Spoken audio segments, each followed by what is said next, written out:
your brain, you're in the nerds domain. Come on in, it's about to begin. Hi, everybody, and welcome back to the Nerds Domain podcast. I'm Matt, and this week I'm here with Rob and Martha Southgate from Southgate Media. Say hi, guys. Hello. Hi, guys. Rob and Martha, you guys are the heads of the ship over there at Southgate, the captain and captainess. Captain and Tennille. Yeah, we're the captain and Tennille of this ship. Oh, I got it out first. Nice. I win. I usually say Martha's the Julie of our love boat, but Yeah. that would make me I Captain Stubing. I can't say I've ever watched Love Boat. So you haven't. Yeah, you haven't lived. And you call yourself a nerd. Yeah, that's a little outside of my age range. It's also a little outside the nerd domain. Yeah, right. Yeah. Oh, that's the name of the Nice. show. I didn't even. Very nice. Okay. Well done. Well played. So you guys are podcasters. Yes. Primarily. Tell us a little bit about how you guys got started in podcasting, and then with the Southgate Media Group. Well, back in the day, it was way back a year and a half ago. It was almost no, actually, 2 it was years. a couple years 2 ago. years ago. Well, actually, before that, Rob would always come home from work, and he'd say, This tells you how long ago it was. He was working. Yeah. But he would say, I really feel like we should be podcasting. Like, I really think that this is this is going to be our future. We really need to focus on this. And I didn't at the time, especially ever listen to podcasts or know what he was talking about. So, I just ignored him like I usually do.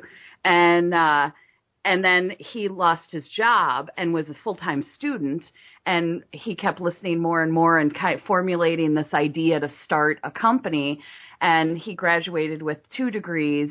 September it'll be 2 years, and had this plan to get a job and actually use the degrees. I was talking to headhunters, and I was doing resume classes, and I had the big experience level. I just didn't have the degree. So now it was like, wow, I'm really armed. Yeah. No. Yeah. And then no. So the headhunters all, they didn't know what to do with him and whatever. Long story short. So we walked off a cliff and decided if we're ever going to do this, he's not going to quit a job where he's making any kind of money because we'll be too comfortable and we won't leave. So we truly walked off a cliff and just said we will just go, and we'll just figure it out as we go along. And so we have lived now for almost a year and a half without any income. And we had no safety net. We did not have savings. We did not have anything. We literally when unemployment ran out, just walked off. We didn't know what we were doing. At the next point, we would have gotten an unemployment check. So we have survived, and we have sort of gone along. But what was really interesting was the way that the podcast start. Like, we were working for to gain experience. We were working for a different podcast company, and we told him right from the beginning when the day Very Rob first met time I met him, we're starting a company, but we just are trying to get our feet wet and just see what it's like. And so we did a couple shows for him, and then we started for our company. We started with Under the Dome, and are still torturing ourselves with that one. And if you didn't see season 2, you don't know how funny that statement is. Oh, my gosh. At one point, Rob said, I feel like an abused person when we were doing the podcast. He's like, I feel like I have Stockholm syndrome because I just keep wanting to go back and watch it, but I'm getting abused. I'm loving my captor at this point. It was torture. Well, that with the Under the Dome thing, we were still doing another terrible show for the other network. A show that was canceled and then brought back, and it was terrible. But 0 Hour. Yeah, 0 Hour. But it was terrible and fun for us. So we were having a good time, but it's like, this isn't good. So in other words, you don't know how to pick the shows. So as that show, I think we do now. Yeah. As that show was it still had a few weeks left. Under the Dome starts up, and the first episode was a lot of fun, and we're sitting on the couch watching it. I mean, we're 10 minutes into it, and Martha says, "Oh, take notes. This is going to be our first podcast for our network." Really? Okay. So we took notes. We didn't know literally how to do this. Because when we were doing it for the other network, we were recording through our computer and we were doing this thing. We said, let's grab a recorder. We grabbed an MP3 recorder. We sat on the couch, and then we didn't know, how do we get it into iTunes? How do we do this? And we had to figure it out fast because TV shows are timely. Mm-hmm. So as soon as we were done, I loaded it in the computer, and then it was like, okay, we got to pick somebody that's going to serve this. We got to figure out social media. It was like, within the next 24 hours, we had it all, the real basics figured out. Yeah.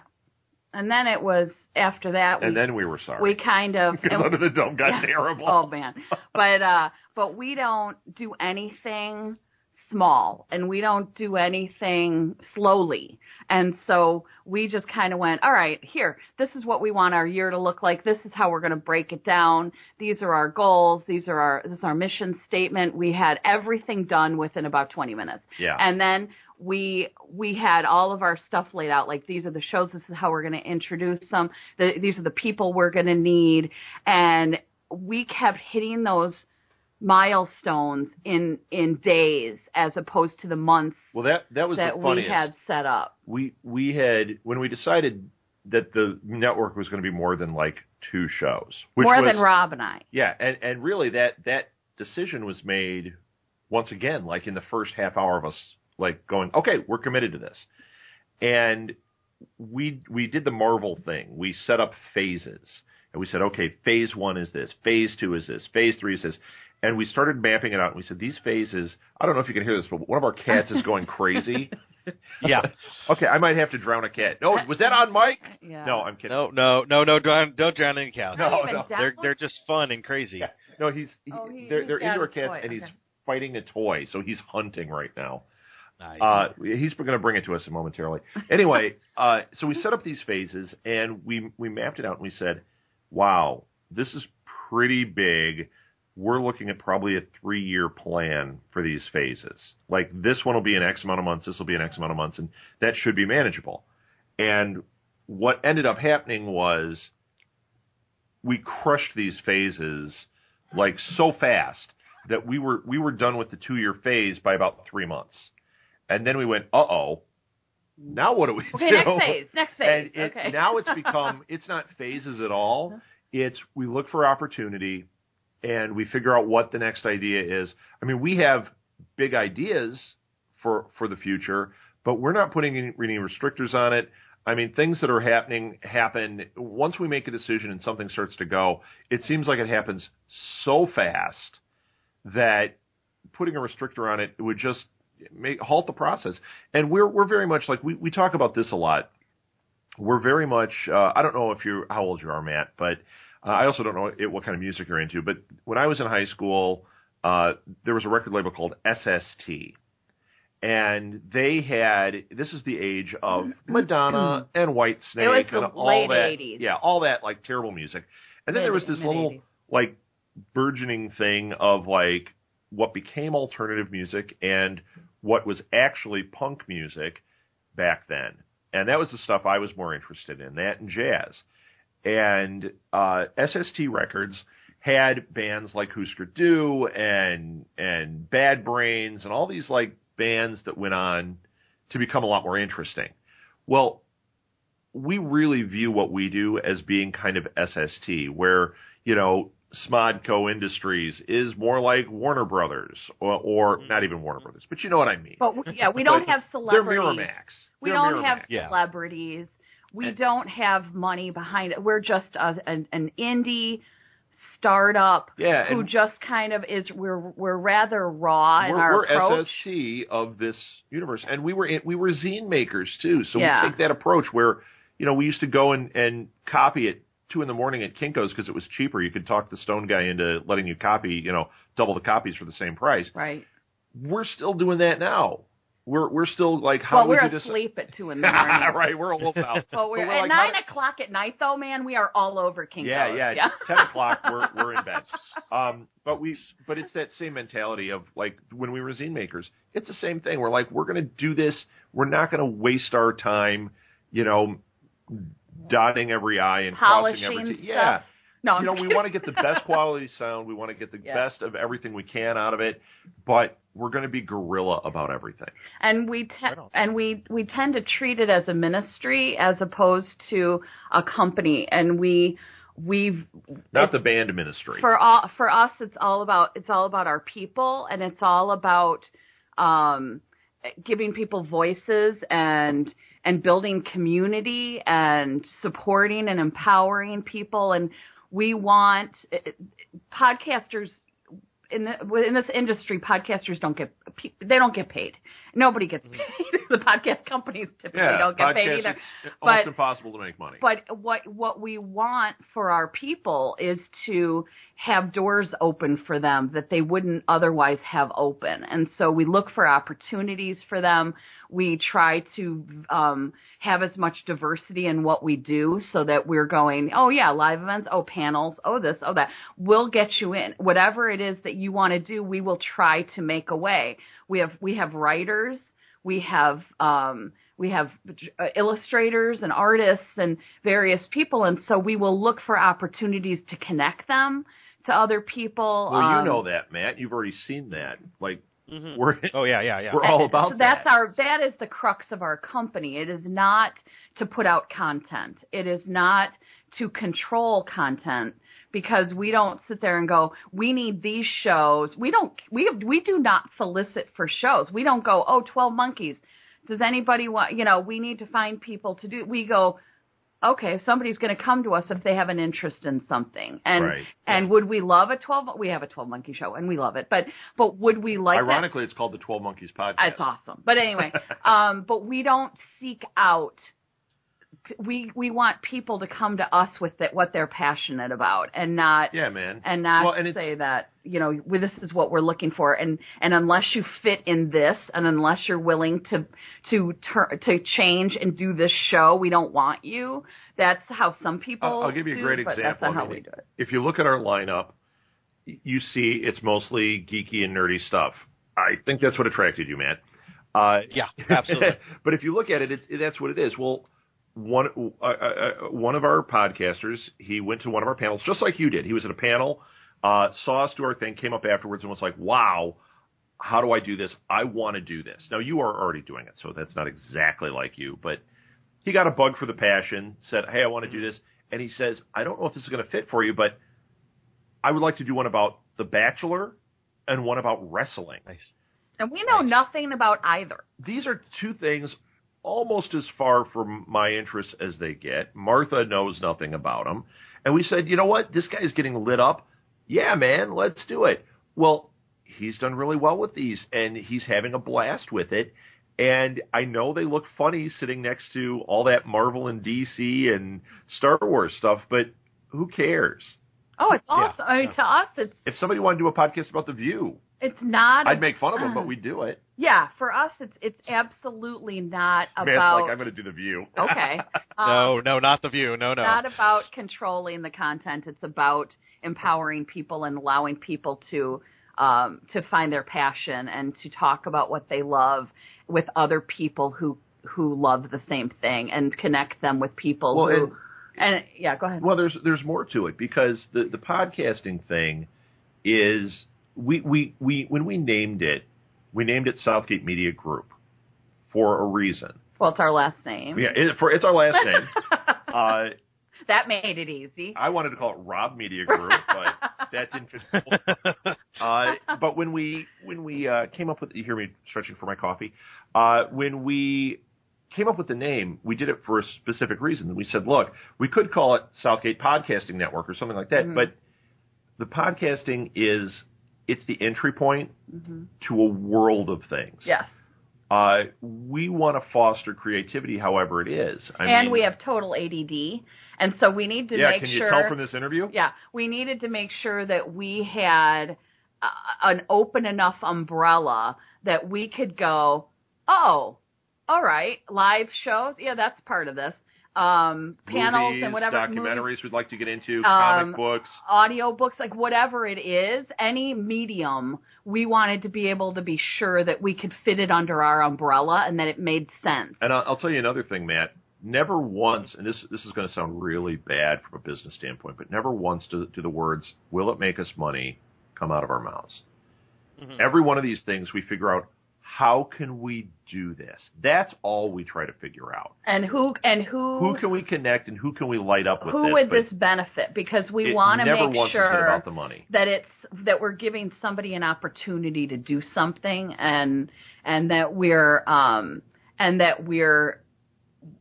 building bridges. And so we have a band called Time Crash that we love. They are a Doctor Who tribute band. TimecrashBand.com. And wait, I plugged us. See, yep, I didn't even know. I didn't plug. even mean to. But anyway, you get a free guitar pick. We drag them everywhere we go, practically. Because we'll sit there when we love somebody or a group or we're passionate about what they do. They get caught up in our jet stream. We just sit there and go, oh, we're doing this event? Okay, boom, boom, boom, boom, these people. And then we go, hey, you guys want to come to another event? Hey, you guys want to come do this? Hey, you guys want to hey, you should meet him because he does this and you guys could work together. So that's really how our brains work and what we're thinking all the time. We're not thinking about how it benefits us. What was that book? There's Mavens and Connectors. Oh, Tipping Point. Yeah, because we really are connectors. We really do like to see what people have, what their gifts are, and what is going to light them up, and put them with other people that's going to happen with. That's really our passion. And a lot of people don't know when we've had. I wish our passion was making a few bucks. That would be nice. That'd be fantastic, but that has never been our gift at all. Hey, Disney, I know a fledgling podcast network that if you're interested in buying, I'm putting it out there. Yeah. A friend of mine was joking the other day that Doctor Who was going to Disney XD. And he was like, what has Disney not bought? And I'm like, well, we just signed a contract, and they now own us. Yeah, so. right. I mean, can you imagine? I would. Yeah, I'm pretty sure I would. That would be an interesting day because I couldn't imagine giving up any kind of control over what I do. No, yeah, I don't that's think something we could, joke about too because we're like we joke about this, but we would be as bad as you can be about it because it's not unless you're just giving your baby away. I mean, yeah, they give you a couple $1 million. You're like, well, there's my price, but maybe it's not. But if this was about the money, it would be. But maybe it's not. Maybe it's more about you want me to do what I'm doing. Yeah, you can tack your name onto it and keep us flowing, but we're going to keep doing it this way. Yeah. So that's pretty much in a nutshell how we. Well, but in ended up here, and oh no, how do I get out of this? So that's pretty much how the sort of the loose story of how we got started and how we ended up getting so big so quickly was truly pizza just us. Oh, I thought we can't even eat pizza. Yeah, That's so mean. Don't even say that. But I didn't get big quickly. It took me years. Yeah, but it was truly us just going. We didn't want to say. We have said no to certain things, but we didn't want to say no to anybody doing what it is that would light them up. Yeah. So. Well, and one of my co-hosts and our artist and my cousin, all one guy, we came to Indiana Comic-Con mostly because we had run the Extra Life booth on Friday, and they gave us free badges for the entire weekend. Nice. Extra Life. I don't know if you're familiar with Extra Life. It is a charity that raises money for local hospitals where you play. The whole idea is to play video games for a 24-hour marathon, and then that people support you and raise money for. Oh, that's how I know it. Yeah, actually, okay. we do know about it because Brandon with We Know Games, they one always of our do podcasters. One of our podcasts and one of our podcasters does Extra Life. Excellent, yeah. And we're actually looking to get more into some charity things. That was one I was looking at. Like maybe we could start because we're trying to get our video game hand stronger. Yeah. Oh yeah. That's one of the entry points for me. Was I used to listen to One Up and then Giant Bomb and I loved those. Did I get to play that many games? No, but I thought those shows were great. And then when we started and I met Brandon and he was like, I'm looking for a host for my show. I'm like, we'll take it. We'll do this. And it's not as strong as it could be. Brandon and I talk about it all the time. we're going to build that element of it. That's I think this Extra year. Life That'll is be a a great focus way this year. to kind of do that. Like giving back at the same time is always something we want. Oh yeah, oh yeah. So we were there to run on Friday. We ran the Extra Life booth. So we got free badges for the weekend, which was not the original intent. I was just going to go and help with the booth. Going to help. Right. That seemed awesome. And they were like, "Hey, here's your badges." I'm like, "Okay, who do I turn them into tonight?" And they're like, "No, they're yours." And I was like, "Oh, well, I'll be back." So we came back Sunday, and I was like, "What are we going to do? I don't mind walking around the con, but like that's not my thing. I want to go to panels. I want to do something." And we saw your guys' panel, and it said it was all. Don't take this the wrong way. It was all highfalutin and important sounding. Oh, the podcasting and yeah, because nothing else we do ever sounds highfalutin. Geektastic cage match is an all-out brawl, but I love that though. Podcasting and journalism, it does make us sound very professional, doesn't it? Well, it are does. Professional. And I got there, and you guys had a mishmash of people, which is a good thing. I think you need that. You all had different ways to look at stuff and different things you were saying, but every single person up there had a passion for what they were talking about and wanted to talk about it, and talked over each other a little bit because they had something they wanted to say about something they were passionate about. And like that really speaks to me. We've always been looking for another group of people we can connect with, a community, and kind of get that same passion. So I was really happy to find you guys, and we had a blast at the panel, and then everything is kind of slowly on my end falling into place. I know I'm dragging my feet. No, it's not just you, man. What we're doing, let's talk about that business for a second. Well, and let's just say we're so glad to have you guys as well. And I love your thank stuff. you. You guys are awesome. And we love to we there's no limit to the community that we can build, you know. And so talking about the business for a second, Matt, it's not just you. This whole thing of how we're doing this is very different. I'm still trying to figure out on my end, how do we exactly do this? Because we want to retain your listeners. We want to honor your listeners. I mean, they're your fans. We want it to stay exactly the same. We just want to give you guys an umbrella and an outlet that's going to draw more people to you. And it's going to give you more ideas. So when you say you're dragging your feet, Martha, do you feel they are at all? I don't. No, not at all. Not at all. So, no, we're cool. It's just every time we've done this, and we've absorbed some other networks. I mean, we call it that, but it's really we just kind of bring them under the umbrella and let them do their thing and try to help where we can. We've done this, 4 times? Okay. There's another one. I'm going to just pretend like I know what you're talking about because I don't really do this part of the business. I look at her like I'm having a conversation. Yes. And I have a vacant. We just took on another one yesterday. But every one of them and how we handle it is so vastly different. That's why it's taking a little while. But once it's done, it's awesome. Mm-hmm. Yeah. Oh, yeah. And you know, you guys have a little bit of everything. The network is 70 shows? Yeah, close to it. It might be more at this point. Yeah, well, we just absorbed more, so. Yeah, this is true. Well, and we're bringing 4, I know, and then another one will start up in less than a month. Yes. I'm really looking forward to that. Have I told you about that one, Rob? Is it the one that I'm guesting on next week? No, that one starts in September. The one that starts next month is called Binging with Brian and Jeff. They're watching streaming only shows and talking about them. That's all they're doing. Hey, you know what's great? We've been did you see that on our thread? Because we've been talking about, somebody posted that. I did. I mentioned that we were getting ready to start up a very similar show, awesome. And then I didn't touch back on that. But one of the... Yeah, go ahead. Go ahead. Well, one of the guys came to me, and I'm just going to keep going. Darn podcasters with their talking over. Yeah, go ahead, Matt. So much.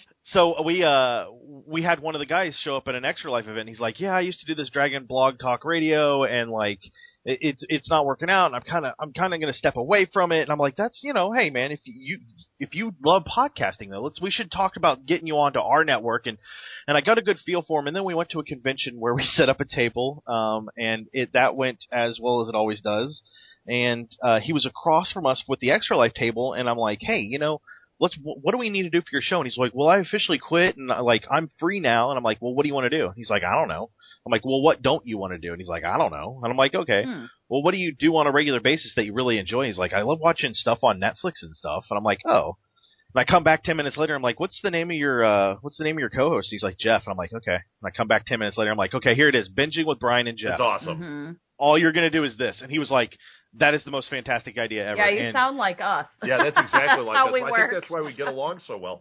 Yeah. Well, and the point I was about to quickly make about it is, even though our guys were talking about doing this, and now you're saying, hey, we've got this already started, the way we work, we figured out also pretty quickly, we don't care if there's multiple shows doing similar things. Because everybody has a different voice, and yeah, they all man. use their... So the show you're talking about would be take. drastically different than yeah. any other one. So who cares, man? We have, 3 Flash shows? Right.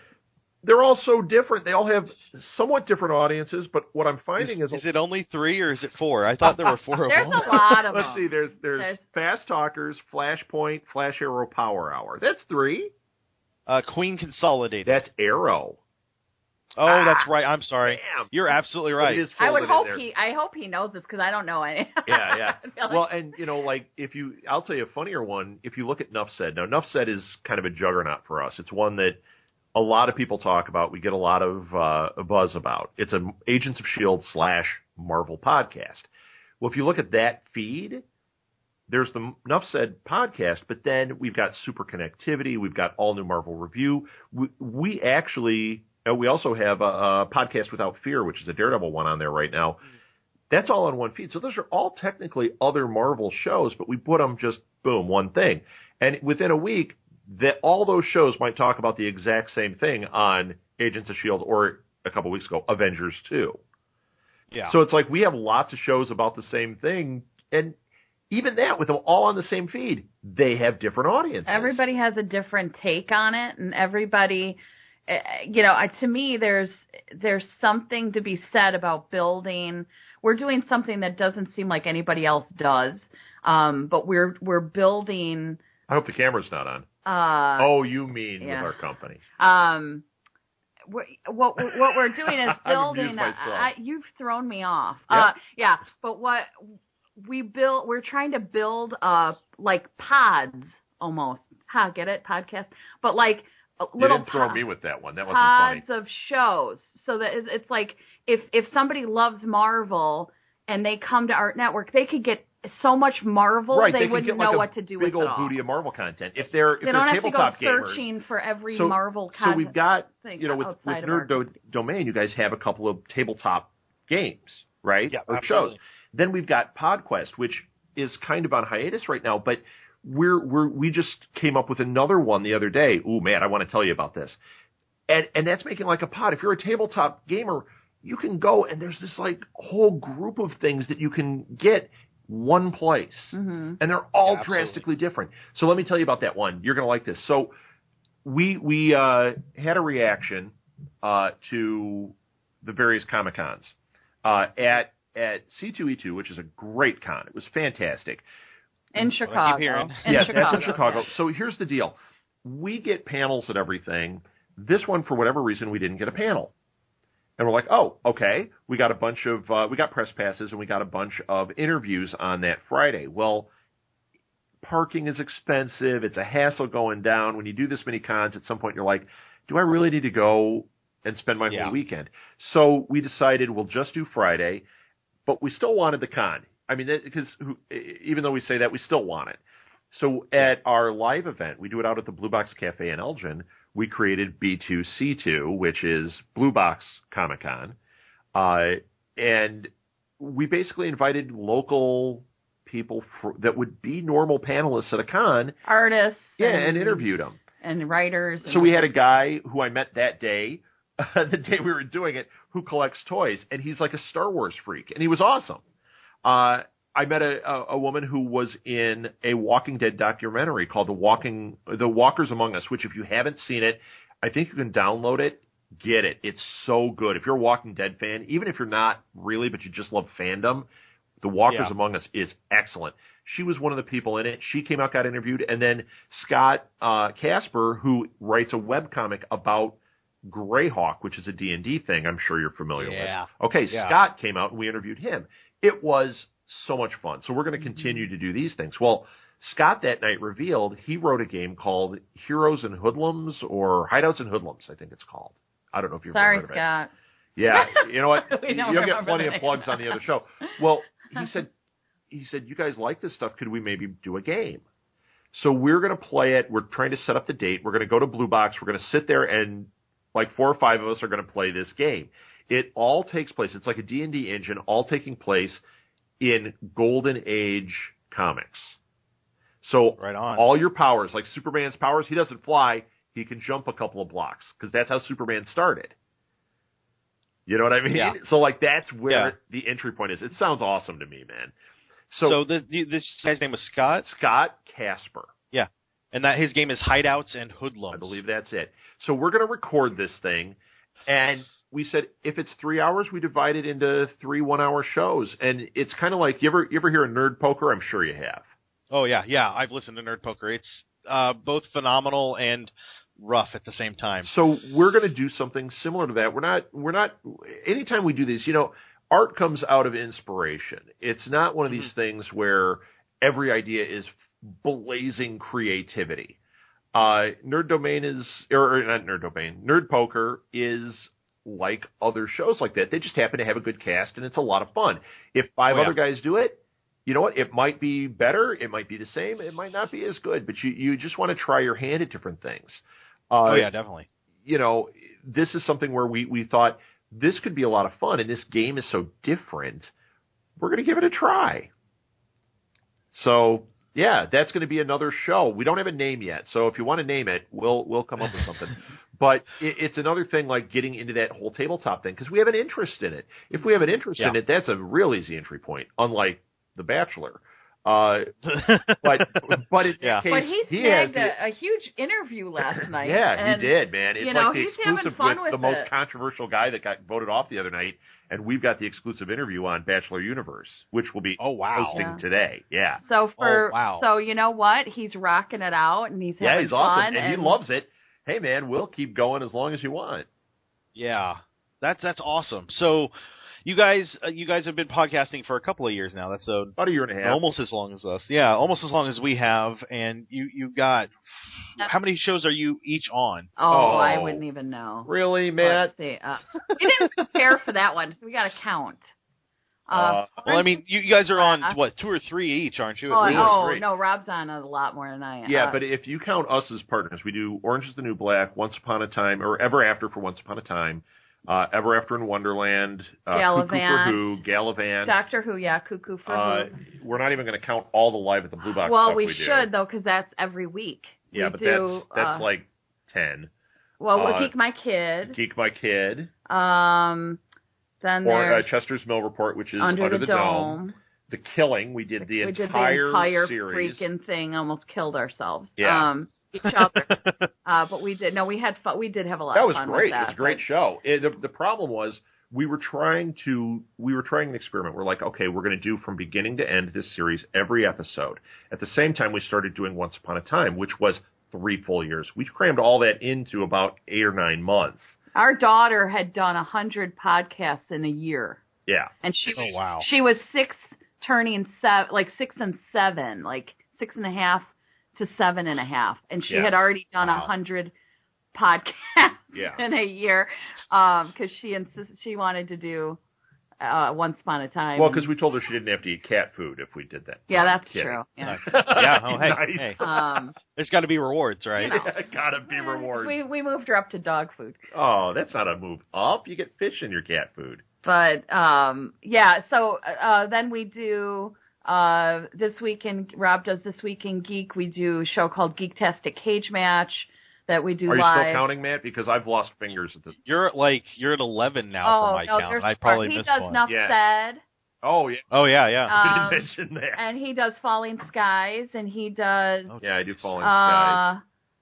So you guys do a large chunk of the podcast. I mean, this is a chunk, but some of those that we just named, we don't count them as singular. They're podcasts. done, or they're over. Right? Yeah, or they're over. Right. Yeah, we do. But yes, we've created quite a bit of content. I think that the last time I counted how many episodes, like hours of podcasting, was months ago, and I was well over 500 hours for the year.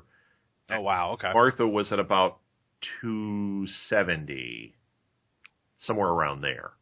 So, and it's been a while since we've added those up. Now, Martha and now we doesn't do all podcast the live nearly as much. Oh, and she had I had Pinheads, which was a Pinterest podcast. Talk about something I wasn't interested in. But man, she was great. That show rocked it out. So, yeah, Wow, I'm going to go find that and then pin it on Pinterest. It's already there. So. Yeah, it is there. We have Pinterest for we have a Pinterest page, and in fact, that will be one of our initiatives. Is really right on, because that's the thing with this, with all that social media. You know, it's interesting. You dabble in them, you try to figure it out. Each time, it takes a lot to figure out what you want to do and how it's going to go. And some shows work better on certain things than other shows. I'll tell you an interesting one. This is one that most people don't use. It's called Imager. Do you know Imager? Yeah. Okay. One of our podcasters, a friend of ours, loves Imagers on it all the time. I was like, you've got to be on there. So I put maybe 4 things. I put the picture for, this is the one that I just saw. I put the logo for Next Stop Everywhere, which is one of the Doctor Who podcasts, and I put just a link back to the page. And then I stopped even messing with Imager. I'm like, I don't know about this. Well, the other day I was on Reddit. Somebody had pinned it to Reddit from that Imager thing. I was like, nice. Oh. Then I looked at it, and it had 1,300 views on Reddit. Yeah. One Imager post. And I went, maybe Imager is something we want to play with.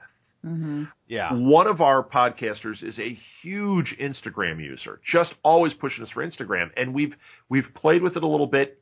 It's difficult because if you get every show doing all these things, that's a full-time job for a lot of people. And frankly, we can't do 70 shows. No. And also this year our focus is YouTube, and yeah, we've started a YouTube channel. We're doing our live podcast now on Saturday nights at the Blue Box. We record it and put it on YouTube, but we're also doing Twitch. We're doing it live on Twitch. So if you go to Twitch and look up Southgate Media Group, the entire thing, including the little bits in between when I'm scratching myself and getting coffee, are on there. So you can watch it on Saturdays and watch it while we're doing it live. And it has live chat going on too. Now, we just started it this week. There was nobody chatting, but we had 33 watchers that night, which, hey, for something that nobody knew about. It's only our first time. That's pretty cool. Yeah. No, hey, you're doing better than I am on Twitch. I can't get anybody to even look at my Twitch, so I'm also not a very good gamer. Once I figure out how to use Twitch, we can start linking to you, but I have no idea. Oh, yeah. Now, Brandon and Ian and those guys. We call them our Michigan boys. Our Michigan boys, they use Twitch all the time. Mm-hmm. Yeah. So there's a connection for you, Matt. You might want to reach out and say, hey, Brandon, what do you guys do? Yeah. Because definitely. They've had success with it. They've done well. Well, and social media is one of those weird things where it's popular and potentially becomes more popular, but it could also fall away very, very quickly. Mm-hmm. Right. With a couple of bad choices from the social media company. So Google Plus, honestly, Google Plus is awesome for the groups. The communities there are fantastic. I just don't ever go. That's how I found Libsyn, and that's how I found Rob from Libsyn, and I've gotten every question I've ever had about podcasting answered in about 20 minutes. Really? Because you know what? I don't know how to use Google Plus. we always laugh that we own this big media company, and we do all these things, and I'm like quickly becoming my dad with certain things. Like I can't work my stupid phone on. I can do a lot of stuff with it, but then like basic things. Martha's like, just hand it to me. I'll silence it. I'm like, I have no idea how to silence it. He's like an idiot savant. I am mostly idiot, savant. Google Plus is not the easiest thing to use. It's not intuitive and it doesn't work the way I want it to. But I don't know that that's bad. I think I want to learn how to use it because I think I think it's far better than Facebook. I hate Facebook. It's like a difficulty of +10, but it's worth it. Oh, yeah. I mean, it really is. And I have a passionate hatred of Facebook. So, yeah, if anything would help me not have to use that for... Yeah. Facebook. But once again, Facebook for the groups, like when we posted the interview with Brett Dalton from Agents of S.H.I.E.L.D., I went on to all these different Marvel groups, and I was like, hey, you might be interested in it. There was a ton of response. Lots of people in there. And what we found, actually, it was our show, I think it was Monroe's Comfy Sweater, which is about Grimm. What they found was, I'm sorry we got distracted on this end. That's what happened. That's all right. What they found was they went into like a Grimm, it was called like Grimmsters on Facebook. And they started, just chatting a little bit in there. And there was like 700, 800 people in there. And what they found, not one person in that group was on Twitter. Oh, wow. And all their efforts for reaching out before that had been on Twitter. Now, does that mean you want to spend a lot of time on your Facebook page? Probably not. Oh, my gosh, when one person sees it. Yeah, but if you join a group and you kind of get in the community, it can be wonderful. So Facebook, I'm not going to write off. I'm just going to say don't put your efforts. No, that's what we do. Yeah, there. That's what I'm saying. But I'm going to learn about Google+. I mean, each of these things, we take time to learn about them. I've been reading a book about Pinterest, so that's why I said that's going to become a big push because there's a big community there. Mm-hmm. Yeah, I'm on Google+, just to touch back on that, I'm in 5 communities for podcasters. Wow. Nice. All of them, all 4 of the 5 are active. One of them is not active, but it's podcasts needing guests. So if you need a guest, you go on there and say, I need a guest for this, and people respond very quickly. Hey, I can be your guest. So the communities are really solid. Yeah. But everything else about Google+ is a little, it's not harder to use, it's just harder to figure out what the crap is going on. Yeah. So yeah, I can't figure it out.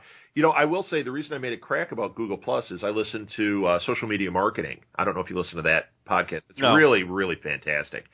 And it seems like whenever Google Plus comes up, it's such a sore spot with all these social media people. They're like, I went all in, and then it was like a balloon that popped. Nothing happened.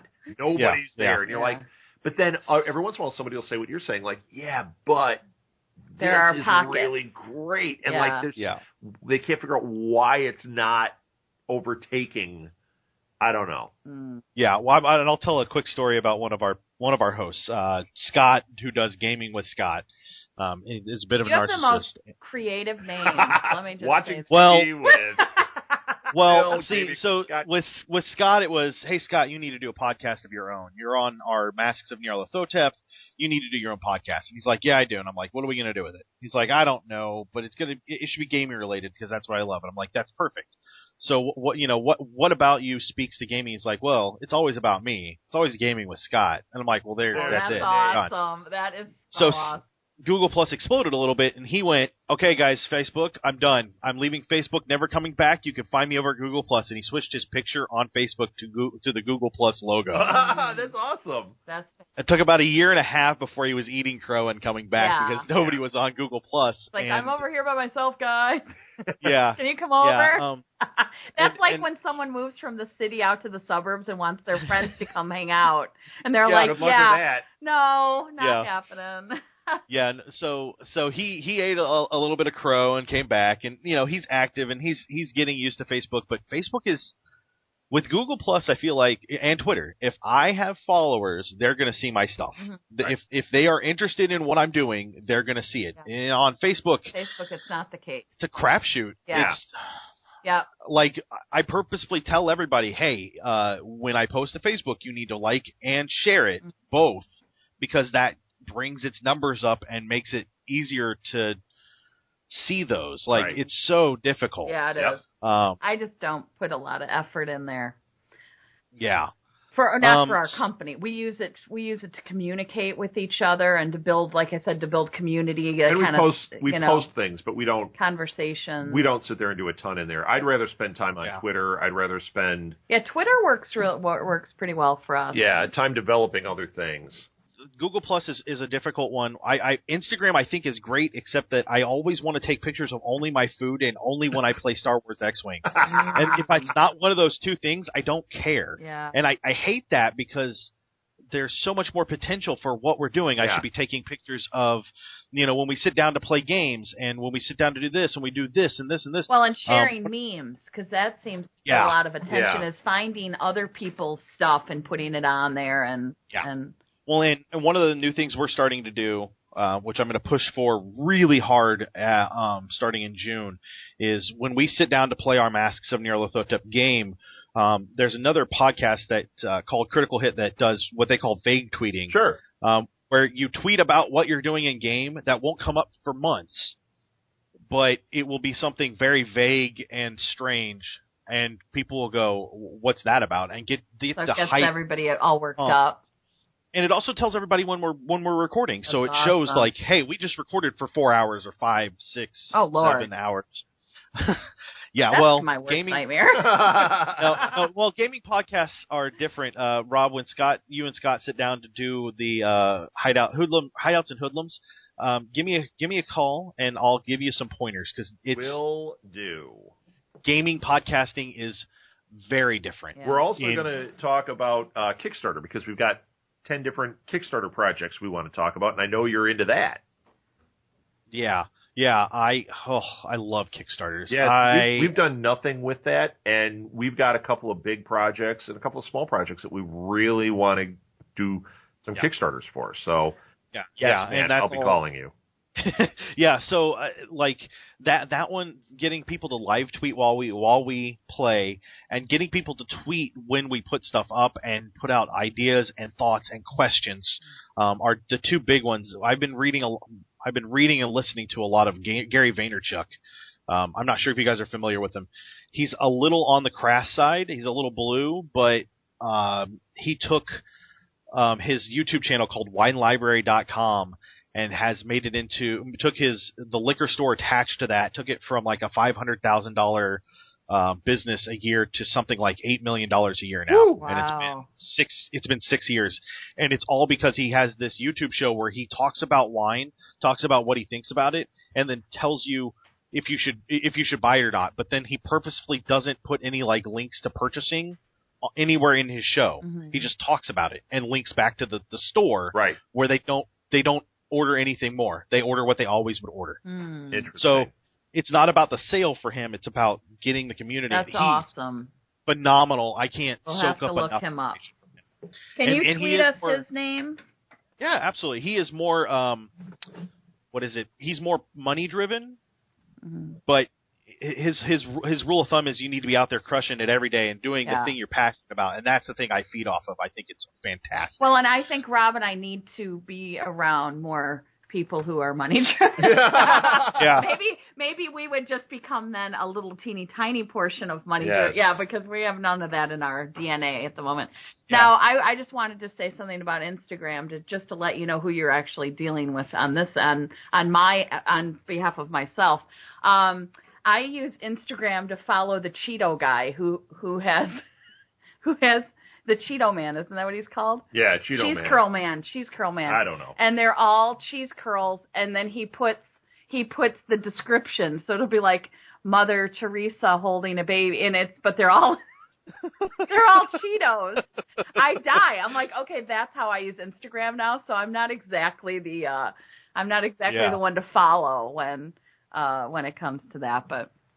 Well, if it makes you feel any better, on Twitter I follow something called Emergency Kittens, which is just pictures of cats.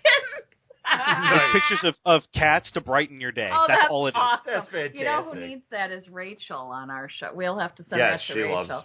Rachel's on Radio Ramen, and she loves cats. She loves cats. Yeah, we have an anime show. We have that's another one. They put up a video the other day of this cat eating this ice cream out of a spoon, and it clearly gets brain freeze and makes this gurgling noise. Oh, that's awesome. Awesome. So. Oh, that's so funny. Hey, have you seen? I know you're a nerd. The artist that does the cats things. She's at Comic-Con a lot. She did the Next Generation and the original Star Trek, but with cat heads. No, I haven't seen this. This would be this. I need to see this. I wish that I had her name at my fingertips here because I could promote what she does. But we have her buttons. Molly bought all her Hulk. Yeah, she did the Avengers, and they're fantastic. And I'm friends with her on Facebook. I just don't know her name off the top of my head. Is it Jenna Parks? That sounds right. It is exactly her. Yeah. Wow. Yeah. Are you looking at it? Artist draws adorable Star Trek cats. Oh, that is. Yeah, she's awesome. Yeah, the Star Trek cats are amazing. Wow, those look like Spock and Kirk. They do, they look like Spock and Kirk, but they're not Spock and Kirk. They're just the cat faces. Right. I know. Does she just use like the facial template or something? It's just no idea. It's eerie. I don't know, but it is fantastic. And that's awesome. When I took Molly through the Comic-Con when she bought them, she was she could have gotten anything from it. And she was like, I have to go get the buttons from that. I've got to have the cat buttons, Yeah. Well, and that's our thing, that's another part of this. When we go to Comic-Cons, it's not, you said you go to a lot of panels. We don't really go to a lot of panels. We do panels. We hang out with the artists. But we just go to Artist Alley and haunt Artist Alley. We stalk. Right on. We make friends with everybody. We love Artist Alley. Yeah, and that's the thing that we need to pump ourselves into. Currently, our plan for a lot of cons is to look at where they're at and what we can do with them. So we went to a steampunk convention, which I know zero about steampunk, unfortunately. But they invited us to come run a Call of Cthulhu game based solely on having run it at another convention and our podcast. Nice. Cool. So we went and did that and live recorded, and we had like 3 people in the audience for the live recording. We had like 3 people show up. One of them was cosplaying as Mark Twain. Nice. Awesome. That was all by itself pretty fantastic Yeah. because he didn't break character once. I'd be so in it on was that. It was Mark Twain sitting down to play Call of Cthulhu with us, which that is was so weird awesome. and very meta, but it was still great. Yeah. So we did that, and that one went really well. But then a lot of our stuff is, hey, can we set up a table here? Because I want to tell everybody about the things we're doing. Right. And so far that's been, even at the bad conventions, we had one in Indy last year that was a little rough, and their numbers were way lower than they had it made it seem. And they made some terrible choices, like shutting off lights early. It was just phenomenally bad. But we walked away with our listenership and our readership shooting through the roof. Yeah. So I don't know if it was really that bad of a show for us, but Right, that's always our plan, is to, like, we're going to Indie PopCon come June 28th, 27th, into June. And that's going to be us at a table talking to people about how awesome we are. Yeah. Right. I love doing that. So We just Yeah, walk that's- around Artist Alley and tell everyone how awesome they are. Yeah. And then it's like, oh, who are you? Oh, yeah, we have a podcast company, but we love you. And Yes. well, Yeah. Molly's so funny. Our daughter is now 8 years old, and she, we were walking down one of the aisles, and she went running up to this booth, and she's like, Wolfman's here, and I thought the artist was going to have a heart attack. He goes, somebody knows my character? And, not only somebody, but an 8-year-old girl, knows my character. And she's like, oh, my gosh, I love your – she's like, I need number whatever. And he goes, oh, I don't have it. And she's like, what? I need – and so It was so funny to watch her reaction, and when we took her – And these are the point with that is this is a guy who's an Artist Alley guy. He's not selling a lot of books. The fact that somebody knew him was probably pretty shocking to him. He was so excited. He was like, I will sign anything you want. He was so happy. Because we haunt these Artist Alleys, and we're going to have him on. He's going to be a great guest. It's like with Scott with his Greyhawk comic. I mean, who knows how many people know that. We had him on a panel. We had him on a panel. We've had him on. He played one of our live game shows. Fantastic. Yeah. We'll take Scott with us everywhere. Yes. yeah. So, those relationships are the way to go, man. But, it's just so funny to watch, to kind of, develop these, and we'll see them in Indiana, then we'll be in Madison and looking at them going, okay, wait a second. Were you in Chicago? Yeah, right. Were you in where did we see you? Or, and then Molly will go, she just catalogs everything. And so she's like, no, Mom, I know him from C2E2 2 years ago. And I'll go, oh, you were 6. Seriously? And he'll go, oh my gosh, I remember that. Right. And that was when I had blah, blah, blah. And she'll go, yeah, uh-huh. And we did that, but when we took her to her first con was Mighty Con, which is a tiny little con in Chicago. Con. And then when we took her to Wizard World, not long after that, she ran in, she goes, I have to find my peeps. And she worked her way through Artist Alley until she found everyone she had met. That's awesome. At Mighty Con, and it's like just such a it's funny neat now community. we'll walk in, and some of them know her, and she'll walk in, and they're like, Molly, they're yelling across the thing. I mean, there's 1,000 people in there, but they see her, and because she's so cool with them, it's and pretty cool. And she genuinely loves it's a wonderful what community, they do, man. But it's just a neat community, and it's something that. Did you say it's a neat community? I did. I went there. Were you born in the 50s? I don't know I don't know who I am. Okay. Right, but you caught me at a weak moment. Yeah, right. I didn't say doggone. Doggone. But anyway, yeah, we spend most of our time hanging out with the artists and Artist Alley. So what you're telling me is I need to have a child with me. Okay. And everything will go better. Well, if the child find likes a small anime, podcaster and wear him in a Baby Bjorn and walk around Artist Alley. Everyone will remember you. If the child likes art, drawing and art and comic books, like so if you have that kid. Yeah. We've had some similar interactions. There's a game company called Floodgate Games. They make great games. We saw them at Gen Con, reviewed their game for the website, and our complaints about the game were basically that the rules were written so poorly that we couldn't figure out how to start the game, let alone play it. But otherwise, once we figured it out and fought our way through it, it was fine. And he got on there and he was like, "Oh, I'm so sorry. Here are the new rules." And he sent us the PDF for him, and we went through all that. And now every time we see him, he's like, "Hey, did you guys want a review copy of my new game?" And we're always like, "Yeah, that'd be great." Yeah, and cool. he's happy to talk to us and hang out for a few minutes. So I've been very happy with him because he took the obvious criticism, had already fixed it, and then has been very nice. Yeah. And everything we played of his, including that game, now that we know how to play it right, that game was fantastic. It's all about time travel and discovering things to make points. Oh, that would be fun. That all sounds good to me. Yeah. Yeah. So, I don't know. It's fun. just, I find podcasting this wonderful outlet for passion, and yes.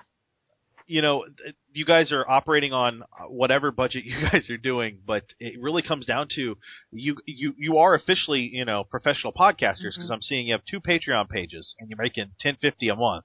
Yeah. So you're rolling in the dough. We are. We don't make anything off podcasting other than live. Right. Live we take donations. Yeah, live is it. But anyway, I have a question for you. Because absolutely. You call yourself Nerd Domain, and we have debated this question a lot, but I'm curious what your take on it. What is the difference between a nerd, a geek, and what's the third one we always dork? And a dork. For us, when we say we're the nerds domain, the domain of nerds is what they're passionate about. And we put the word nerd on there because, nerds identify with it and they'll come and listen. And what we're passionate about is nerdy things. But if you're passionate about it, and this is really kind of where this is going to be a long explanation. I know that, but that's it always is. But I'm just curious. Let me get my belt loose in here. I got to sit. We're wearing pajama pants. I know. Liar. So the reason we started GoFund This is because our second podcast was literally talking to a guy on Kickstarter about his game. And I walked away from that and I went, I am so excited about this. I had no interest in this to begin with, but it was brought to me and I thought we'd do it. And now that I've heard his passion, I'm sharing his passion. Sure. So the passion that we have is about people. The passion I have specifically, I can't speak for my whole team, but for me specifically, I love hearing about other people's passions and then helping them achieve that. Yeah, so that's a big part of where GoFund This came from. And that's a big part of why I continue to do the things we do. We talk about the things we like and don't like. That's all we really do. We play some games and talk about crap we like. That's it. The Star Trek podcast that we're going to have you on, Rob, is literally Shirley and I are giant Star Trek nerds. And we were like, it'd be fun is if we could scream "There are 4 lights" at people all the time. That's the whole point. That's the only reason we're doing it. But we're you're nerds. And I've never seen the original series, so first 29 episodes are brand new to me. Brand new Star Trek. Oh, that's fun. Yeah, and about a year and a half ago, I was like, I should watch the original series. I was like, I'll wait. And then when it came to the point where we were like, we're going to do this, I was like, I'm waiting. I'm going to see these first time, completely new to me. Never before will I have experienced these episodes. And so far, every one of them has been good. Some of them have been very weird. We watched the original pilot, The Cage, That's and it a is weird episode. just strange. But the turnaround is it still makes for an interesting story, and it is done well, especially for a pilot. I thought it was done really well, but. Well, one of the reasons that it's kind of strange is a lot of the people that were writing those were like pretty hardcore science fiction writers. You need to save that for he's got to answer my question. Oh, yeah. So what is the difference to you? What is the difference between a geek, a dork, and a nerd? A dork, a nerd are all divisions. Okay. And I stay away from anything that divides a fandom. Okay. Yeah, Martha, take that. And I say that because we had a whole podcast about when is something relevant to pop culture, which is really what geek and nerd and dork, all their stuff is now pop culture, all of it. So you think even they're if all it's not heavily. interchangeable? I think that if you want to put the label on yourself, you go right ahead. That's what you're comfortable with. But if it's used in some sort of derisive way, unacceptable. Yeah. I'm not going to I jokingly will be sitting somewhere at probably a comic convention, and somebody will be talking heavy about something important to them, and I'll just go nerd. And but it's the same thing I would be doing. It's the same thing I'm doing now. I nerd out about podcasts. Yeah. I have like 7 gig of my 16 gig phone filled with podcasts. Because I can't get myself to delete them, I push really hard to listen to every one of them. Yeah, I listen to a lot. I'm also a terrible completionist, so like if your show has been around for 16 years, I will listen to 16 years of podcasts before I listen to the newest one. Oh, wow. Oh, so, we're kind of like that with it. Oh, no, I'm like that with a little OCD. Actually, but yeah, Rob is less like that. But yeah, I agree with you on your take, and what we have found is that we tend to call ourselves geeks, and we tend to identify more with that term. But it's just me, and all of it just is people who are passionate about things, and but it's funny to me how some people will. Well, we even say it like. Because there's always the division between what we are into and like sports, but we always say it's the same thing. They're just geeking out about sports. You're a sports geek or a sports nerd. It's no different. The same thing, but it's. I just find it interesting when someone like, okay, so we have a show called Inner Dorkdom. So I'm like, what made them choose dork? Well, you guys have nerd domain. Like everything Rob and I do tends to have geek in it. Right. Yeah. Oh yeah. It's just funny to me how we all choose our label. And ours was what sounds great and what can we get the domain for, which unfortunately did not match up. And we sat and talked, and then finally I found nerdsdomain.com was open. And I went, we've got to take it. Nerds Domain is perfect. That's a great name. For. It's our domain. Yeah. This is our thing. And I'm like, okay, I'll wait a couple of days because we're going to have a meeting. And I took it to the meeting, and they were like, and in the meeting yeah, well, we have all kinds of meetings. You have no idea. We don't like my other passion. My other passion is organizing everything. Oh no! So mine's not. We sit down at a meeting. Yeah, that's something I can tell. You were like, I don't really have a process for this, and I'm like, I would have 4 processes for this. I would already have you signing paperwork just to sign the paperwork because it makes me feel better. So but for me, organizing is a big thing. So we sit down at this next meeting, and I'm like, nerdsdomain.com, it's open. And they're like, yeah. And I'm like, okay, we're set. That's what we're doing. And then I went to the website. I went to GoDaddy to buy the domain, and somebody already got it. I waited 3 days, and we lost our domain. And that jerk face, and if he's a listener, we really appreciate it. Sometimes it's just people do it when they see that someone has searched something. Yeah, they'll snatch it up. Well, they've started a site that's been perpetually in construction. Okay. For 3 years. So I don't know what's going on there. I don't know if the guy had an idea and just didn't get it off the ground or what, but it hasn't gone anywhere. So now we're nerdsdom.com, but we are the Nerds Domain.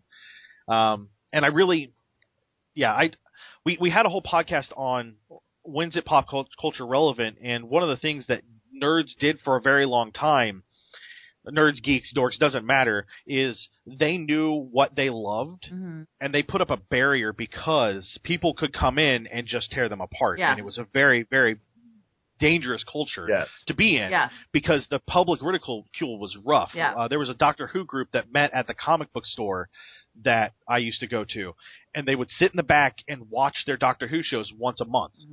And I always thought, wow, that's weird. But now I understand Doctor Who is a thing, but they didn't let people just attend that. Like you had to like be vetted to get in, right? Not because they were they cared if you, them. but they were protecting them. So that you'll hear a lot of, well, you'll need to give me your nerd card. No, I don't need to give you my nerd card. Just because I don't know as much about the Sixth Doctor's choice in shoes as you do doesn't mean that I don't love Doctor Who. Right. It means that I don't have that particular knowledge, and I shouldn't be. Nobody should be downgraded for that. And Absolutely. we had that conversation, and comic book movies, for God's sakes, are making money hand over fist. Yeah. This is in popular culture now. Everyone is seeing this, and we're still, a lot of us are still operating with this barrier to entry where, well, and that's where the geek girl thing came from is, well, they're not real geek girls. You know what? Wow, I almost cussed on my own podcast. I know better than that. I don't care. Right. I don't care if they have read every issue of the Hulk and they're dressed up as the Hulk. Yeah, who cares? Oh, we don't care. Are they liking their thing? Yeah. Yeah, man, you're in. Maybe they just like the design of the Hulk. Right. And that's okay. Well, go ahead.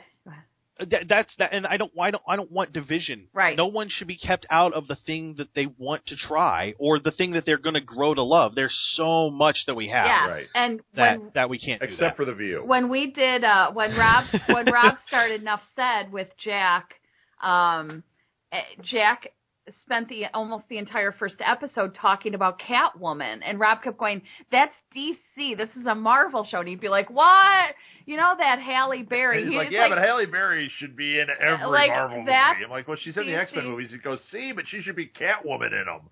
So, but we didn't go, Jack shouldn't be on a Marvel podcast. No, in fact, I think it was the opposite. Yeah. Jack is fabulous. He should hysterical. be the host of the Marvel podcast. But now, but he has evolved so much. Like, he's like a little expert now on, no pun it, sorry, Jack, that I called you. He's got little legs. But if he was a Lego figure, you'd have to use the Bilbo figure for Jack. Oh, yeah. But we don't do that for any of our stuff. If we have jumped into a lot of stuff. We had never seen an episode of The Killing. Right. We started at episode 1 and went through it. Yeah, we did like you did. We knew that there was an interest in it. We thought the show looked cool, so we said, okay, we're doing this podcast.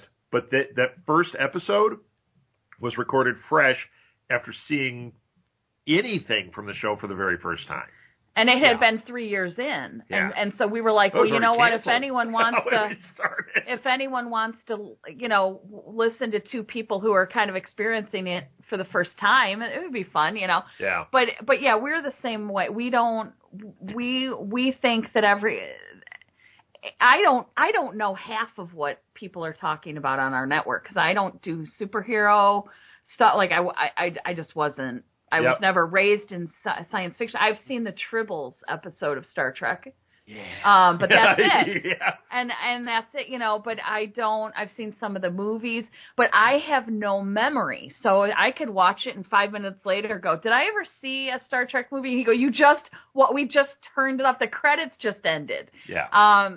So if that was based on me, I'd be really screwed. I wouldn't be allowed into any Comic-Con or anything, but there's so much stuff that varies now. Like Flash and Arrow are huge on CW. Yeah. Right. We've watched the first 2 seasons of Arrow. I really enjoyed it. I haven't watched anything else because we don't have cable. So we watch that all when it comes to Netflix. And when it comes to Netflix, we'll enjoy it. Wait, but there's a lot Flash of stuff yet? Nope. Wait until you see Flash. Arrow season 3, I haven't watched. I heard it's terrible, but Flash? Yeah.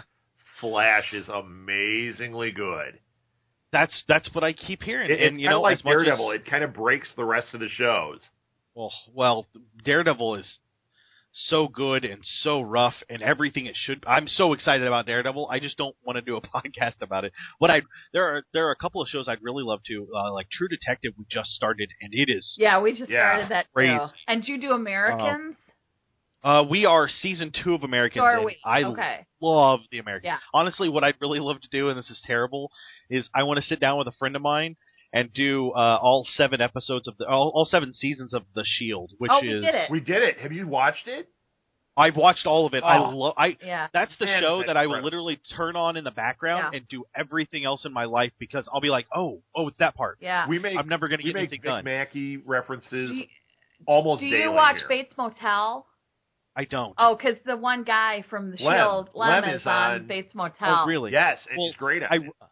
I'm a huge fan of, now I can't think of the name. What's the name of that show? Justified. The one. Justified. Thank you.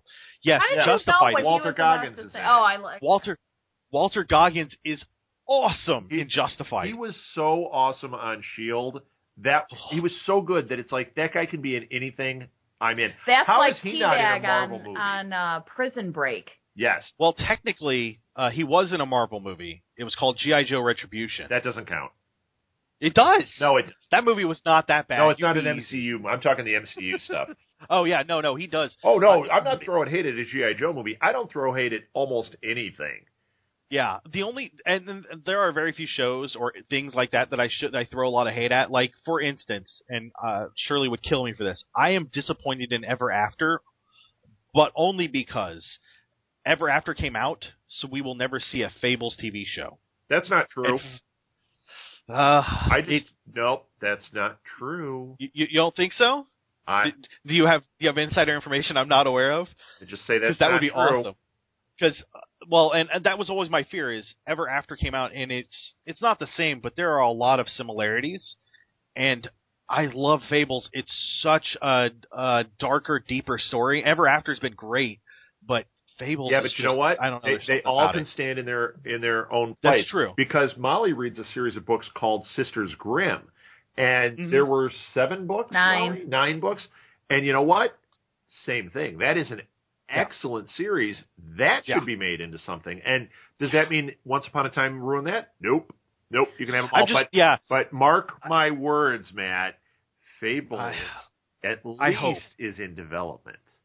Well, it's been in development for like 6 years. Yeah, but that's the same thing with we're closer than you think. Really? Well, that would be great. Lock and Key also. I would love to see Lock and Key. You know what? They actually shot a pilot for that, and it didn't work. Lock and Key should be on tomorrow because it's so freaking great. Well, and I really feel like HBO or Showtime should pick it up and hit each trade as a season and just knock out the 7 or 9 seasons or whatever. Well, you know what? Yeah. Preacher is finally happening, so Lock and Key can too. That's true. Well, and like Preacher's happening, Daredevil is in that same. Yep. Yeah, I mean, it's in that same vein. I think AKA Jessica Jones, depending on how far they go with it, because the storyline from the original comic book is that the Purple Man, who's being played by David Tennant, he essentially mind controls Jessica Jones for a year and forces her to be in love with him for an entire year, and that starts. Yeah, well, and that's but the Purple Man is completely evil. Yeah. And so if they go into that storyline and they go that far, that might be something, but with as dark as Daredevil is, I don't know how dark they're going to take it. Yeah. Right. And then there's going to be Luke Cage, and that's going to be awesome. Yeah, and Power Fist, please. I mean, Iron Fist. Iron Fist. I mean, come on. Yeah. And then they're doing the Defenders after that. You know that, right? Yeah. I'm so excited. Totally superhero nerdy. Martha's like, I'm asleep. I fell asleep for a minute. I think, Martha, you might give AKA Jessica Jones a try. Oh, she will. I like a lot of David Tennant's on. Well, it. David Tennant. but like I like Agent Carter and Daredevil and. Fair enough. Yeah. I like things. Yeah. But but I don't necessarily like if I wasn't married to Rob, would I be watching it? No. No, you'd still be watching. I'd be Brady watching Bunch House reruns. Hunters. Oh, yeah. Molly and I love Brady Bunch, but you know, I don't. It's just not how my brain is wired. Right. Oh yeah. We But I respect it. My Shirley has brought me into so many different things. Shirley has brought me into so many different shows and I don't know, just stuff. And the reason we started, I wanted to watch True Detective and I waited for her, but the reason we started watching Once Upon a Time is because she wanted to watch it, and then we watched it, and it's weird and kooky and goes different places and brings everything together, and it's not perfect. No, but it's fun. it's pretty seamless. They're Yeah. they go with the premise of no, it works. Yeah. Because it does. Yeah. Let's move on. Yep. Yeah. And it's much. I don't know if you guys saw the new Mad Max movie. Not yet. Okay, so Martha won't Mad like Max, it. I am over the moon to see it I right like now. popcorn. I might. Well, Mad Max takes everything that was slightly like over the top about the prior movies, ramps it up and makes no apologies and says, "Let's just go. This is what we're doing." Yep. I mean, there's an assault vehicle that on the back are like 6 guys beating giant drums, and I'm like, okay, that makes sense. This is like their war music. On the front is nothing but speakers with a guy in front of it with a guitar that shoots fire. Yep. And they're just everything like, you said, I like everything. We're gonna dial this. We're gonna dial this up to 11 to quote Spinal Tap. Everything you said sounds awesome. I'll stay And home and watch Spinal Tap. Well, hey, it's so over the top and so phenomenal, and I'm hearing like the stupid criticisms I'm hearing are like, oh, well, it's this feminazi movie, and I'm like, no, it's not. It's about people taking care of themselves, and they happen to be women, which is great because that's what we need, but it shouldn't matter. Mm-hmm. It doesn't matter, it shouldn't and matter this is at all. unapologetically going for that. Yeah. That's all good. Well, that was something going back to our network right from the beginning. Martha was the one that said it first. She said, we need to make sure that we have a balance. We have almost 50-50 males and females. Oh, wow. And congratulations. That's a rough one to do. Especially out of like 55, 60 podcasters. Right. And we didn't do it with the intention. I mean, we said we want to do that. I but don't turn anyone away. We don't go, it's a warm body, it's a female, we just want to get that thing. No, we find great people. Yeah. And you know, that's another thing. Not one single comment has ever come in that has been about like, oh, I don't like it because it's women talking about this. Or I don't want to work with her. I don't understand how that's even. It does not enter our world at all. How do all these shows end up all male centric? Now, Enough Said is male centric right now, but you know what? That's not by design. That's just because Jack and I are like best friends. Right. And then Alil came in, and now he's our friend, and it's like, but if like Nikki, who does our Star Wars podcast, she's a huge Agent Coulson fan. Last night I was just chatting with her, and I'm like, hey, why don't you come on our summer series and do some, we'll do some Marvel talk on there. We would love it if it was an all female show or half was female or whatever. It doesn't matter. We don't look at it and go, she's just as nerdy and into it as we are. It doesn't matter. Well, and I appreciate Shirley being on our podcast because it gives a feminine voice, which means that it's a different view of the things we're talking about. Yeah. That's right. And I love that. Mm-hmm. Oh my gosh, how many times? That's only twice. I've been resisting it's only it twice. the whole time. No, it's okay. We'll get there. I'll keep track, and we'll put it. I'll put it in the show notes. Yeah. But she brings interesting views, and she can see like we do the What You Doing podcast. We talk about stuff we're doing, and hers are always weird and interesting because sometimes she gets deep into productivity apps and that kind of stuff, and then sometimes she goes like and plays Dragon Veil for an hour. So it's just odd where she goes, and I love that. Yeah. But then we'll watch a movie for an immediate movie review or for a Criterion Collection movie, and Johnny and Jesse and I will be like, yeah, that was great, and here's why. And she's like, yeah, that was great, and here's the other reason why. And we're like, wow, I didn't quite see that one. Right. Yeah, but I can see where you're coming get from. Different perspectives, and that we don't. The other thing that we do not discriminate on is age. We have teenagers. We have teenagers on our live podcasts every week. Edward is on This Week in Geek every week. Yeah, he's a regular host now. He's 15. And he's 16. He would punch you in the face right now for calling him 15. He's weak. He could punch me in the face all he wants. Oh no, he's a green belt or something. Yeah, no, he's a brown belt. He's a brown belt in Taekwondo. But I wear a brown belt. We actually have younger kids. Molly has a ton of podcasts. She's got like 5 or 6. But she and her friend, Gretchen, are starting a My Little Pony podcast.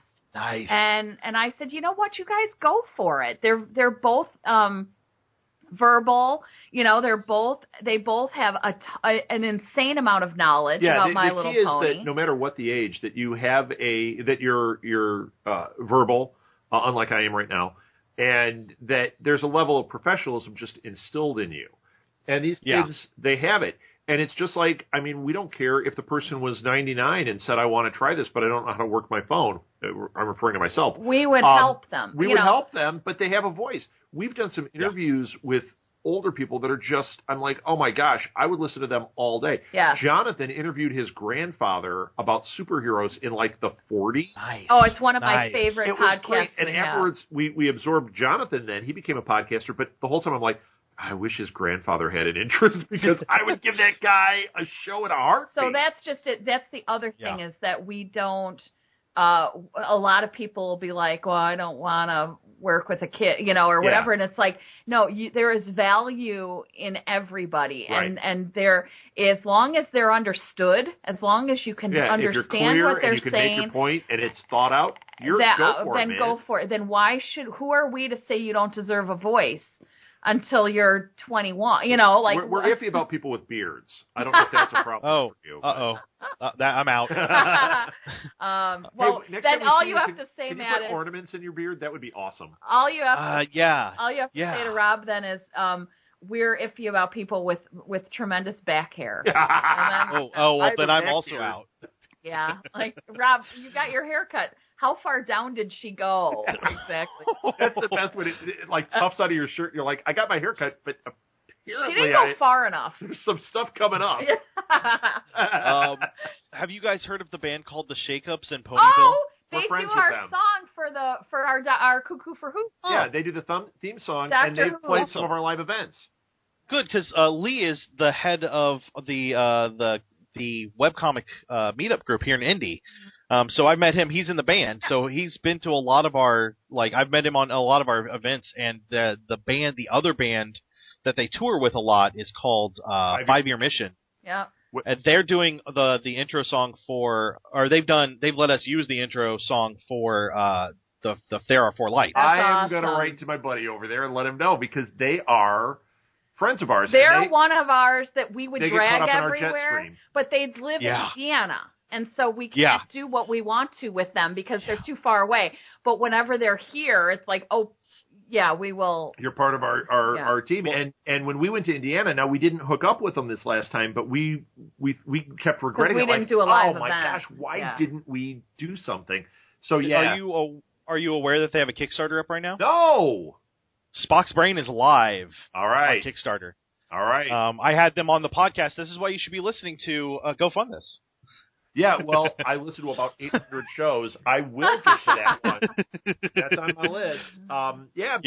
That's great. They are wonderful guys. That's another thing. We always look for bands that are interesting. Now, we like the nerdy bands, but we like all sorts of stuff. And we have a show at Blue Box called, which is on hiatus right now, but it's called Music Under Glass. And we have people that do original music come in and do like acoustic versions of their stuff for about a half hour, and we interview them.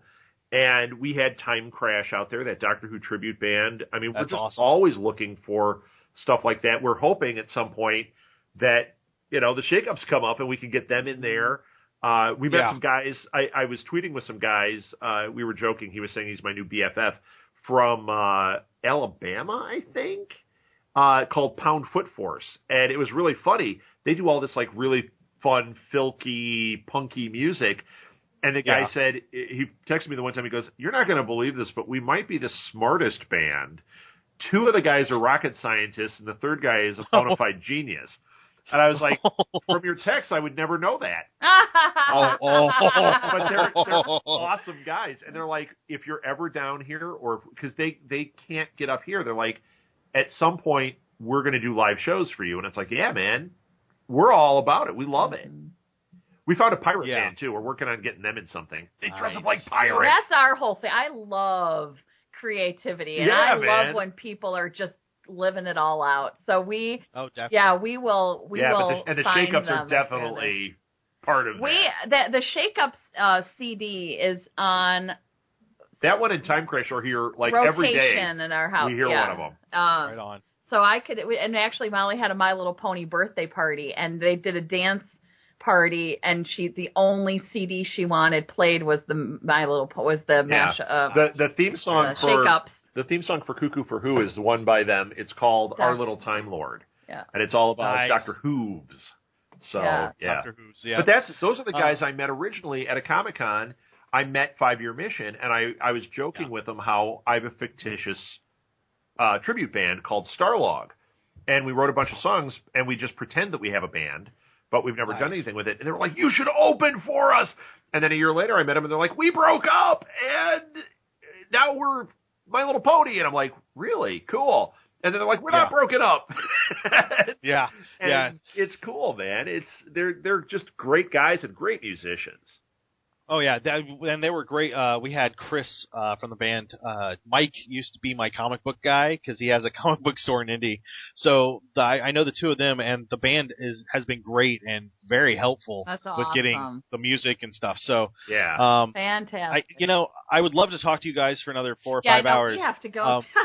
None of us have eaten I'm gonna have to on our end, so I am gonna have to cut it short. But we can find you guys over at SouthgateMediaGroup.com, and we can find all the podcasts there.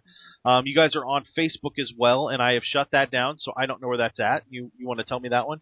You know what? I never know the address. Just type in the search bar Southgate Media Group, and every one of our shows has a Facebook page. We're also on Twitter that same way. If you just type in the name of the show, you should find it. But you can find that Twitter at SMG Pods. Yep. And then, from there, it'll show, this person and this person. Like mine always pops up. If you find it like SMG Pods, it suggests me. I'm at R Southgate. We're on all the different social media platforms. Just not all of them are super active. But the easiest way is just type in Southgate Media Group. Right on. And we can find you live at the Blue Box every Saturday? Yep, that's every the Blue Box Saturday, Cafe in Elgin, it's Illinois. It's a Doctor Who cafe in Elgin. It's awesome. The food is great. The coffee's great. And it's free. And the podcasts are great on Saturday nights. Yeah. And you can also, if you can't get out to Elgin, like you're in Indiana, that's a bit of a haul every Saturday. Yeah. Watch us on Twitch. And it's just Southgate Media Group and it's on from Twitch. 6 to 9 Central Time. If you go to our website, all the links are there to everything. Absolutely. Yeah. You guys have a good link heavy. Like there's all kinds of stuff there for everyone to click on, and it lists all your shows. Yep. And there's a little bit of everything for everybody. Oh, yeah. Including, Bachelor and Orange is the New Black and Pinterest. And we have really fun blogs on there. There's only a few blogs, but they're really cool. We're going to add a lot more of those. So anyone listening, if you want to write a blog, you contact me and we will talk about it. We love the idea of not doing like review blogs. So like Agents of S.H.I.E.L.D., I don't want somebody writing a review of it. We've got a partner with TV Binges. There are people that do that. Yeah. We want it to be, we have one called True Believers, where we just write about our love of Marvel. That is what we like. If you write fanfic, we love that. We actually are looking for people that write original like fanfic scripts, and the best ones, we're going to perform them live at the Blue Box. Right on. So, that sounds awesome. Yeah, man. If you got one of those, I don't care what the show is, we'll look at it. Magnum PI would be awesome. I would totally do it. I'm playing Magnum. Yeah. So right on. There you go. Well, you've got the mustache. I got the for stash. It. Right. No, I don't. Right on. Yeah. No. Hey, I'm Irish. The mustache is the most important part. Yeah. Yes. I'd have to buy one. I have to buy one. We could just clip some of my back hair. Ooh, yeah, gross. Wow. I'm not gonna eat now. For the rest you all can find us on Facebook and Twitter like normal. Check out our other podcasts. Go over to nerdsdom.com/nerdcasts, and all of our stuff is listed right there, all of our active stuff right now. So that's the Nerds Domain Podcast, Masks of Nyarlathotep, Gaming with Scott, and Go Fund This. You can go over to patreon.com, support us there. Head over to iTunes, give us a 5-star review. Yes, that's so important. Rate and review. It is so important. It is so important, but that's the devil in the machine, I guess. And then you can find our shirts over at /loot, and we will talk to everybody real soon.